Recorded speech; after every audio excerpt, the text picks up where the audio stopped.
Welkom by hierdie oordeenking. My gebed is dat jy met die luister hierna vrede sal vind. Dat jy met die lekker diep asemhaal God se liefde en sorg sal indrink. En wanneer jy uitasem, alles wat in jou lewe is, wat jou omkrap, wat jou ontstel, wat jou gespanne maak, dat jy dit eenvoudig vir hom sal gee. Die een wat altyd in beheer is. Die lewe leer ons van kleins af dat ons in beheer moet wees. Dat ons selfstandig moet wees, onafhanklik, dat ons dinge in die lewe moet laat gebeur, dat ons in beheer moet wees met wat ook al die lewe vir ons gee. Want wanneer ons beheer van ons lewens en die wêreld om ons neem, kom ons mos ons verantwoordelikhede na.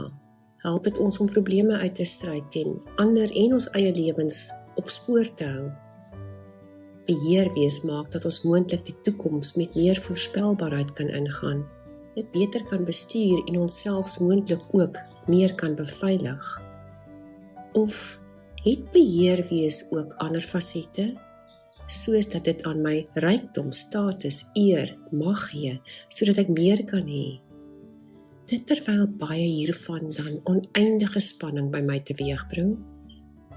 'n bekende Duitse sosioloog, Hartmut Rosa, sê in een van sy onlangse publikasies dat daar een kenmerkende eienskap van die moderne mens is, en dit is ons soeke na beheer.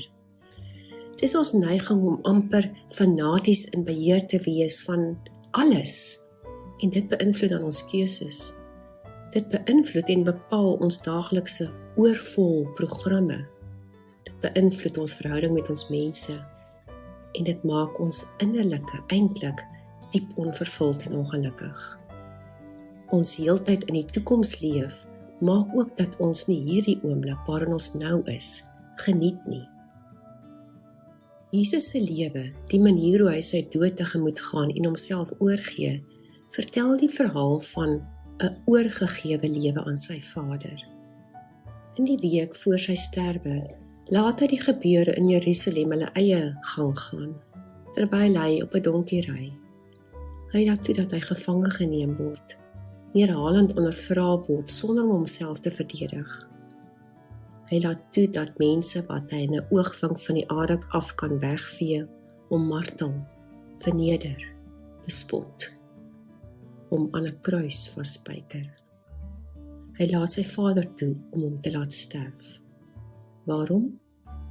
Waarom gee hy sy absolute goddelike mag weg?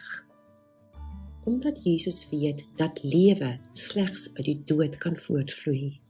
Dat, soos hy in Johannes 12 vers 24 in die boodskap sê, laat ek dit vir julle so verduidelik.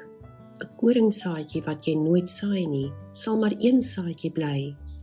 Maar as jy dit in die grond saai, verdwyn die saadjie 'n ruk lank. Dit is asof dit doodgaan. Maar dan kom daar 'n plant op wat honderde koringkorrels dra. Watter dinge in jou lewe wat jy dink lewensbelangrik is vir jou status, ego, jou gerief en jou menswees, is eintlik in die groter konteks glad nie so belangrik nie? Watter van daardie dinge kan jy minder doen, minder tyd aan spandeer, sodat jy werklik kan leef? Watter dinge bid jy dalk al lank voor, maar beleef dat jy nie antwoorde kry nie? Dink jy dis tyd om dit vir God te gee? Watter dinge of selfs mense in jou lewe veroorsaak dat jy met oneindige spanning leef? Moet jy dalk iets anders doen? Moet jy dalk wegbeweeg? Moet jy met mense praat? Moet jy minder sensitief wees? Natuurlik moet jy jou verantwoordelikheid nakom, maar van watter dinge hoef jy nie in beheer te wees nie, omdat jy in elk geval niks daaraan kan verander nie. Wat in jou moet jy voor die kruis neerset en oorgee vir die een wat weet wat jy regtig nodig het? Vir die een wat lank reeds vir jou gesterf het, sodat jy met vryheid en volheid kan leef? Word vir 'n oomblik stil, en dan gee jy al die dinge wat jou so omkrap, wat jou so gespanne maak, waaroor jy so bekommerd is. Gee dit vir die een wat weet wat jy regtig nodig het. Vir die een wat regtig in beheer is. Vir die een, die God, wat vir jou 'n ewigheid voorberei het. Is dit nie eintlik wat die belangrikste is nie? Kom ons word stil en dan bid ons hieroor. Here, in Filippense 2 lees ons dat U wat die groote God is, U status en eer eenkant geskuif het. Tussen ons gewone mense gewoon het, die pad van vernedering geloop het en uiteindelik die aaklige dood aan die kruis gesterf het.